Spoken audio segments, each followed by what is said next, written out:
The most popular sport on Boston's Charles River is rowing in one-man sculls. Or rather, it was the most popular sport, that is, until they took to beating on one man's skull. Mine.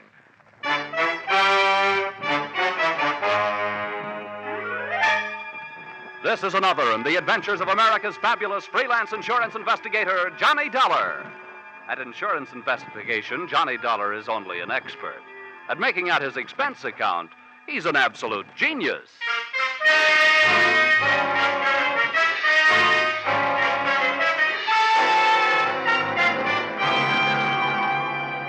Expense account submitted by Special Investigator Johnny Dollar to Miss Melanie Carter, Pinckney Street, Beacon Hill, Boston. The following is an accounting of my expenditures during assignment as your representative, investigating list of your relatives who might be interested in murdering you for your insurance, or who'd like to rock the old doll to sleep, or the unnice niece and the charming young rat who put the few in the word nephew.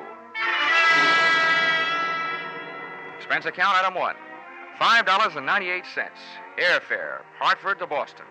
Item 2, $3 1/4, cab fare, Logan Airport to your residence on Beacon Hill.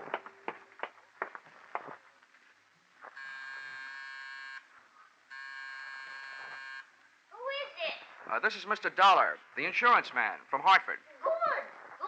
Just a minute. Come in. An electric latch unlocked the door of your flat, and I stepped through, straight out of this century into the last. It was another world, the remnants of which you see today in antique shops, including those Chinese wind chimes that tinkled over by the window. And you, its tiny and aged queen, sat across the 19th century room in your modern throne, that chromium and black leather wheelchair. Come in, Mr. Dollar. Oh, What's the matter, ma'am? oh, nothing. You just remind me of someone I once knew, that's all. He was so... Come, sit down over here. Thank you, Miss Carter. I take it you are Miss Carter. Oh, yes, indeed. You probably expected a younger woman. Maybe, but certainly not one any more attractive. Oh. You hold on to that gallantry of yours, young man. It's very difficult to find these days. And a very precious treasure to women. Miss Carter, since you seem to know my name, I guess there's not much use in my telling you that I'm the investigator recommended by your insurance company, Royal Life. Oh, yes, they sent me a telegram saying you would be here. No telephone? No telephone. You see, Mr. Dollar, I was once a very happy young lady. Yesterday was very good to me. Today and tomorrow, who knows? And why take chances? What little life I have left, I want to enjoy. That is why I've sent for you. You mean somebody told you I was an early American insurance investigator? No, my dear. It's just that experience is such a good teacher. Mr. Dollar, many years ago, my husband was murdered for his insurance money by his very own brother. Would you hand me my smelling salts, please? Yes, certainly.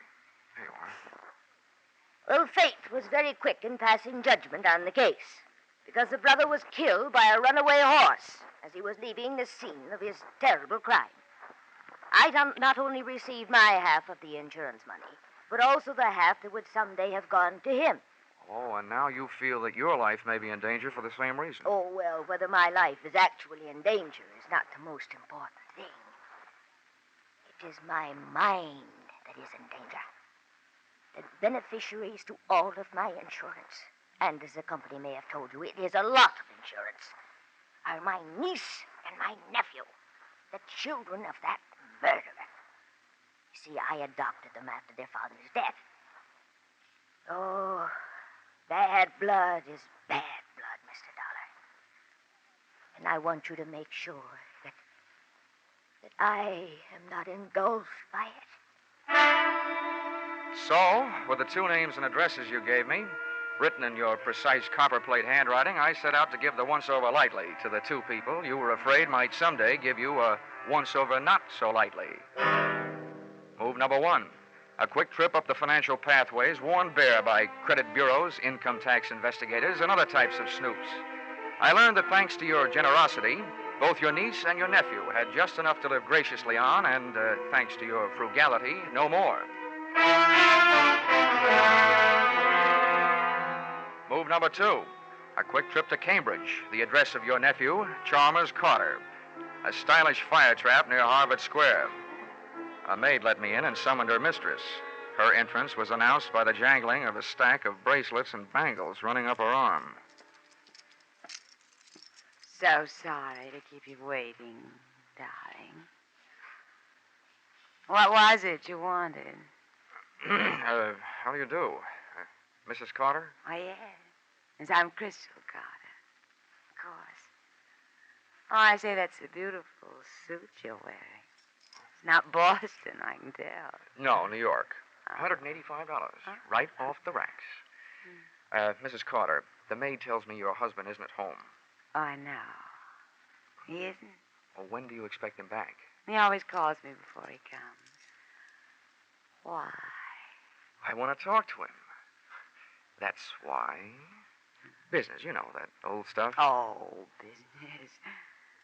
Who can have any funny business? Hmm? Who are you, anyway? Sit down. I'm a guy who suddenly knows what the old-fashioned Iceman must have felt like. Huh? Oh. Who are you, I ask? Mrs. Carter, I am what is known in the investment business as a finder. My job is to find money for people who have bona fide projects, but who are short on cash, with which to develop them. Oh, that sounds like a lovely job. It is, when you find the money. You work on a percentage. Now, right now out in California, there's a little man who some time ago bought a lot of oil rights covering a big piece of property. It's right near Newhall, where there's been a lot of gushers coming in. He's got the property. I'm looking for the money with which to develop it. I hoped your husband would be interested. Oil? There's a lot of money in oil. Well, of course he's interested. I'll call him right away. Before you do, maybe I'd better tell you. What I'm looking for is a lot of money. Uh-huh. So unless your husband has a lot available, it'll be no use. Well, he can get it. I'm sure he can get it. He's often told me all he needed was one big chance. Maybe this is it. I know where to reach him on the phone. Where can he reach you? The chance to make a lot of quick money melted the love light right out of Crystal Carter's eyes. And if anything, the money look that replaced it was even wilder. She moved fast. By the time I got back to my hotel, there was a message there telling me where I could find her husband, Chalmers. And her directions took me back into a taxi, back across the Charles River, and move number 3 to the Bayshore Trotting Club, a fancy little track where millionaires who like the smell of stables see how fast they can make horses trot. Chalmers Carter was up there among the rest, in spirit if not in prosperity, sitting in the low flat grandstand watching the afternoon workouts, knowingly holding a stopwatch in his hand and keeping one eye on a blaze-faced filly who was kicking up the dust in the racing oval, and one ear on me. And as you may or may not know, Mr. Carter, the best thing about an oil investment, the first 27% of your income from it is tax-free. What? Say that again. That's right. The first 27%, tax-free. Dollar, just how much money do you need? About 120,000 should do it. 120,000, huh? All right, I'll see what I can do about it. What did you say about 120,000, Carter? George... When you get your hands on 120,000, Chalmers, don't forget the 500 you owe me. Move number 4. A quick trip back across the one more river I seem to have to cross, the Charles, to a pompous little apartment on Bay State Road, where I found your niece, Sophia. Very pretty, but very stuffy. Your proposition interests me. However, I would naturally first have to check everything very closely with my business advisors. Oh, naturally. This first visit is only to find out whether you are interested and whether you do have money immediately available. Immediately? Yes. I see. Very well. I think it can be managed. Then, having made those moves, I was in a hurry to move you out of the way, which led me straight back to your flat on Pinckney Street, Beacon Hill.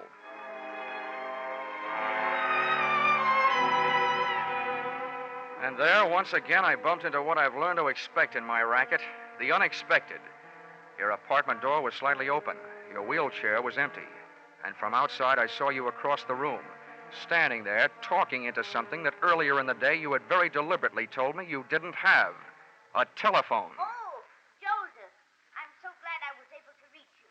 Now listen, I have another little job for you to do. I want you to come right over. Both of you. You need Rocky, huh? You know where it is? No, this time it's somebody I have to get rid of. I took up a plant in the antique store across the street and waited for your visitors.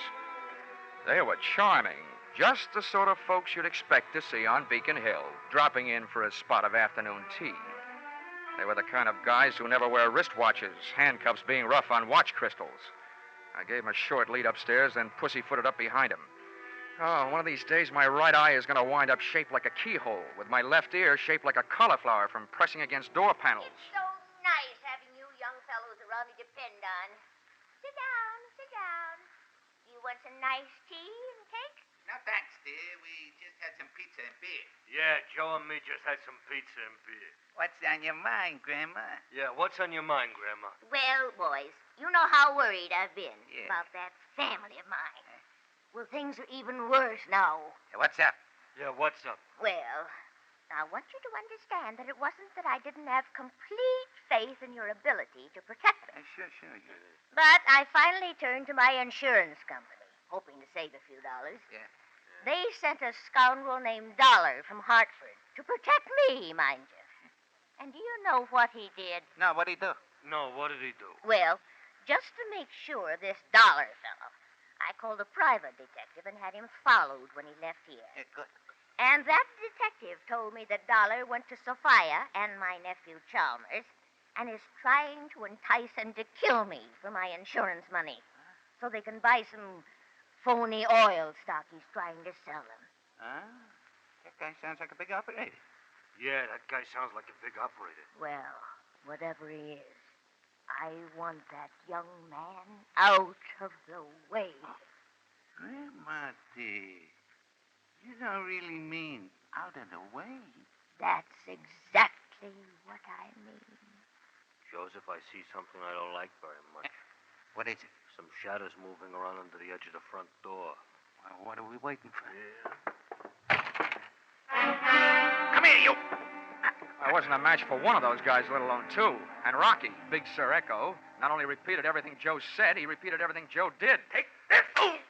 Yeah, take This! Oh! That's good. That's very good. Now, that's him. That's Dollar. You hold him. Hold him. Don't let him get away. Mr. Dollar, unless you're in a big hurry to get measured for a cement suit, don't start no funny business. Don't worry. I feel about as funny as a funeral. My own. Well, I hope you've learned your lesson. Although, don't you think for a minute it's all over. This'll teach you honesty is the best policy, and cheaters never prosper. Hey, take it easy, Grandma, dear. This boy will not ever bother you again. Come on, Buster. Yeah. Come on, Buster. Yeah. Go on, Buster.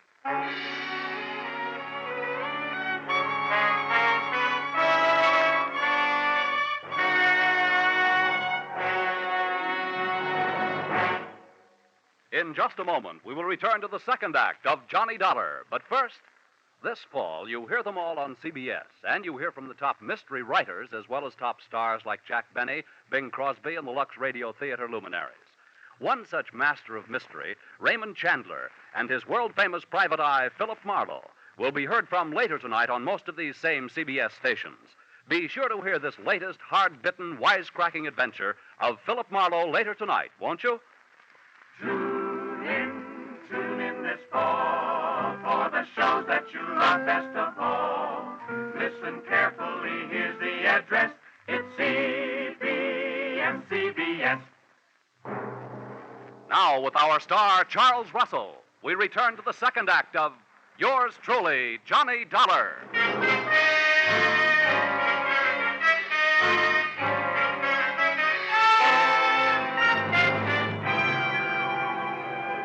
Usually, when people are taken for a ride, at least it's a free one. However, Joseph and his friend Rocky didn't feel that way. So, expense account, item 3, $1.20, cab fare, up Tremont Street toward Boston's South End. The three of us sat packed in the back of the taxi with me in the middle. And just as we passed King's Chapel burying ground, Rocky and Joseph suddenly felt the urge to be alone with me. Hey, driver, crank up your window. We wish to be in private. As it happens, I can't. The cranks fell off. Yeah, you and your lousy cab. Yeah, you and your lousy kid. Well, step on it.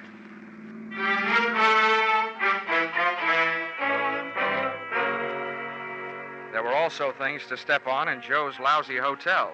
Up in his room, they gave me the hot seat of honor on the edge of the bed, stood over me, one on each side, and issued me an invitation, but not to dance.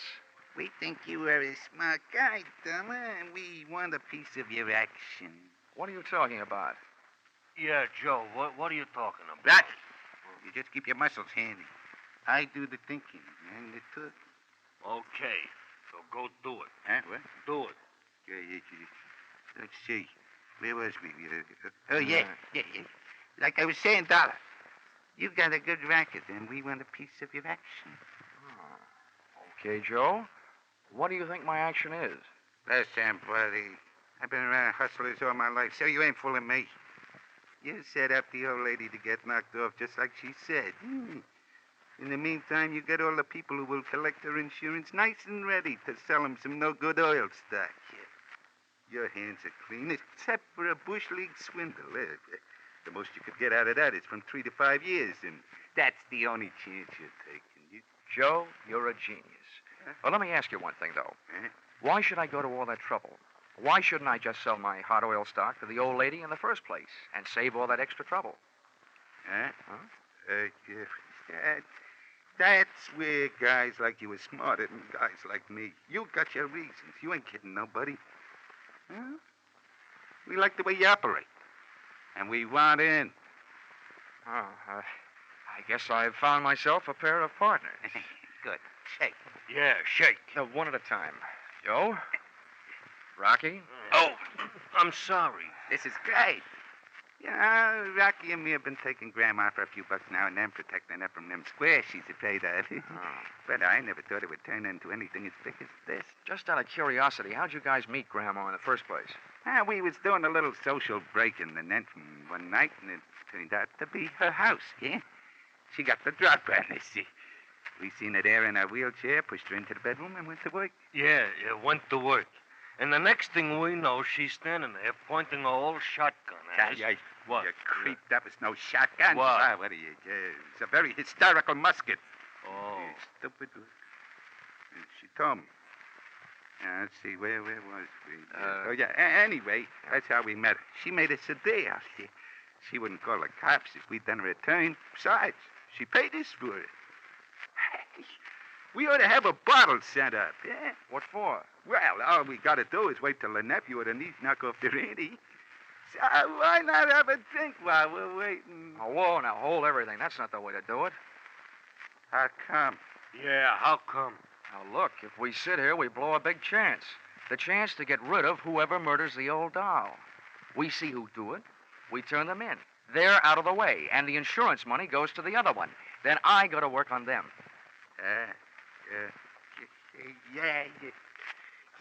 You see what I mean, Rocky? That's why guys like him has got more brains than guys like me. Yeah, more brains than guys like me, too. In spades. Okay, Donna, what do we do?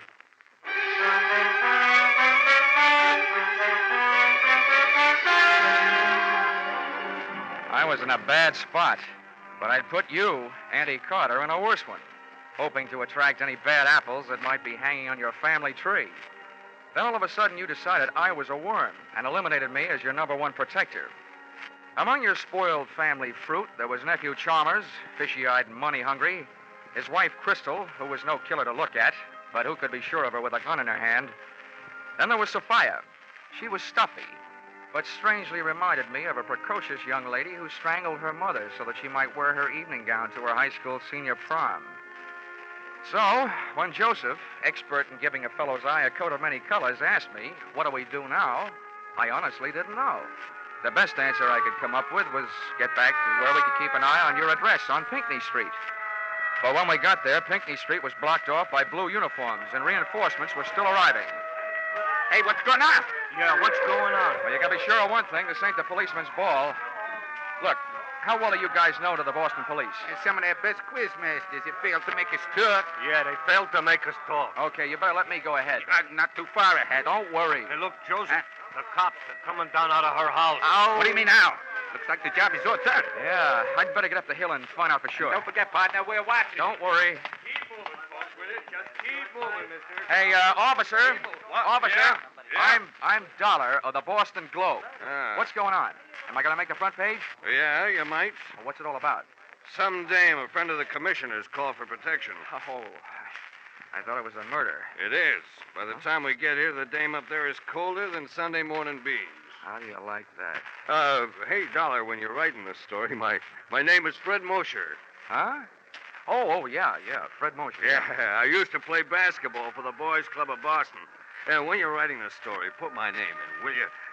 The wife will get a kick out of it. Well, I got to get back to headquarters. Headquarters. Hey, officer. Fred. Yeah. Come here. Listen, I'll see that you get your name in the paper if you do me a favor. Oh. Act like you're arresting me, will you? A couple of friends of mine are just down the street. I want to pull a gag on them. Sure. With or without handcuffs. Anyway, just grab me by the elbow and throw me in that squad car.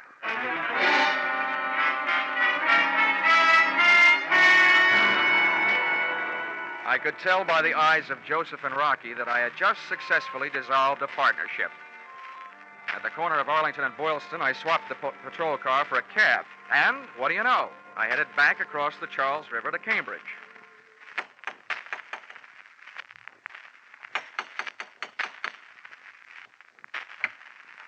Oh. Hello, darling. I'm sorry the maid wasn't here to answer the door.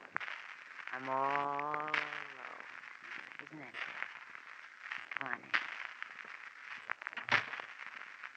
Come on. Right in here. Would you mind, Crystal, walking just a few more steps ahead of me? It'll make you easier to follow. Oh, dear.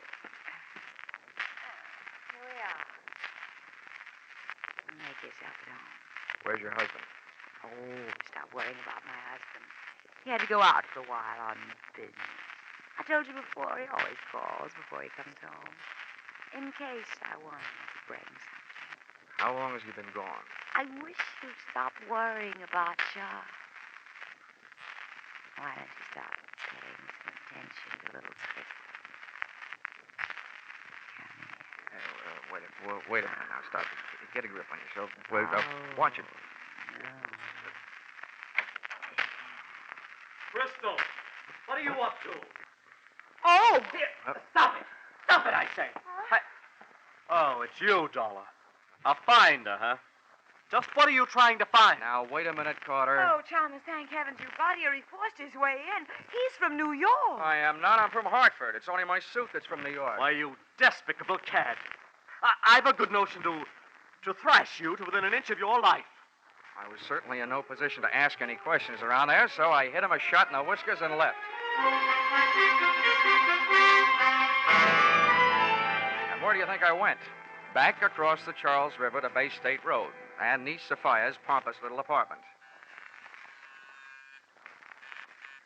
Nobody answered, so I broke rule number 3 in the book of how not to get your head split open when nobody answers the door. Picked the burglar's friend type lock and went in. I thought at first I'd set off a new, polite kind of burglar alarm, but it was only a grandfather clock tolling out 10 p.m. as the moonlight boffed me smack in the kisser. First thing I saw out the window was my friend the Charles River, over which I'd made more crosses than the X-Man in a tic-tac-toe tournament. My tongue was as dry as that was wet. The second thing I saw, thanks to my fountain pen-type flashlight, was an open drawer in a kidney-shaped desk. Sophia Carter was no housekeeper. The white paper lining inside it was dusty, except for the portion that held the vacant outline of a junior miss-sized revolver. Then the lights went on. Well, Mr. Dollar, you'll be the death of me yet. Auntie, What are you doing alive? Oh, you're surprised. You hoped I'd be dead, didn't you? Well, I'm not. I'm not, you see? Yeah, I sure do see. But you'll be dead if I pull this trigger. Honey, when I don't walk in on a man with a gun in his hand, it's a matter of courage. When I don't throw a flying tackle on a girl with a gun in her hand, it's a matter of etiquette. And when I don't get rough with an old lady holding a gun in her hand, it's a matter of knowing that at your age, your reflexes are gone. You can be talk out of things. With me holding your gun hand straight up overhead, I hope nobody's at home upstairs. Give me that. Let me go! Let me go! Don't you kill me. Everybody's trying to kill me. Sophia was when she came to my flat this afternoon. Oh, which must mean that Sophia is the body in your flat tonight. The body I thought was yours. I know she was. She's been threatening to kill me for years. Now, what's that you've got in your other hand? No, you can't. Here, give it to me now. No, you can't Come read on. it. No. What I ripped out of her hand was a very old note written on very old paper. Give me that. And reading it, what with the clawing, scratching 82-year-old woman tucked under one arm, it read like a voice from out of the past. That is mine. The voice of that 82-year-old woman's long dead husband, Caleb Carter. To my beloved niece, Sophia, in these last remaining moments of consciousness, I tell you this. My wife, Melanie, has made repeated attempts upon my life. This time, I'm afraid she has succeeded. Also, crushing the life from your father, my brother, beneath the wheels of her carriage as he rushed to my rescue. Well, I guess this means that Sophia had this letter and has been holding it over your head for years. Yes. She's been blackmailing me. Blackmailing me. Melanie, it was your conscience that first called me into this case to protect you from your relatives. It was your conscience that hired that private detective to protect you from me. And it was your conscience that got you mixed up with Joe and Rocky to protect you from the detective and me. Then again, it was that same old conscience that called in the police to protect you from your gangster friends. Now, there's only one more thing, I hope. What's that? That same conscience will prevent you from making an undignified surrender. My arm. Thank you, young man. Your arm.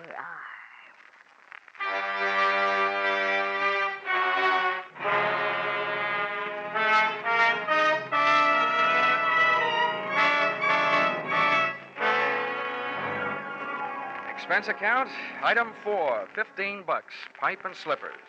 Appeasement to Chalmers Carter, nephew of the accused, to give him a symbol that all I was really trying to find was a way to straighten out his home life. Item 5, $50, a personally autographed check in lieu of his name in the paper to Patrolman Fred Mosier, so that the wife would still get a kick out of the publication of his name on the payable to line of said check. Expense account item 6, $15. Gift to Joseph and Rocky. One roll of tickets on the River Queen sightseeing boat, which gives daily round-trip tours of the Charles River. Maybe they'll do me a favor and fall in. Item 7, $5.98. Airfare, Boston to Hartford. Expense account total?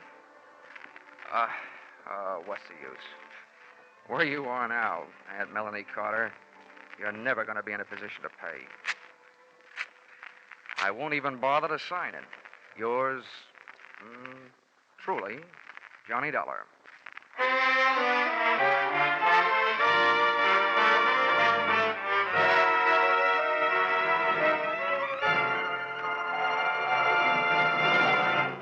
Yours truly, Johnny Dollar, is produced and directed by Gordon T. Hughes and stars Charles Russell. Script by Paul Dudley and Gil Dowd.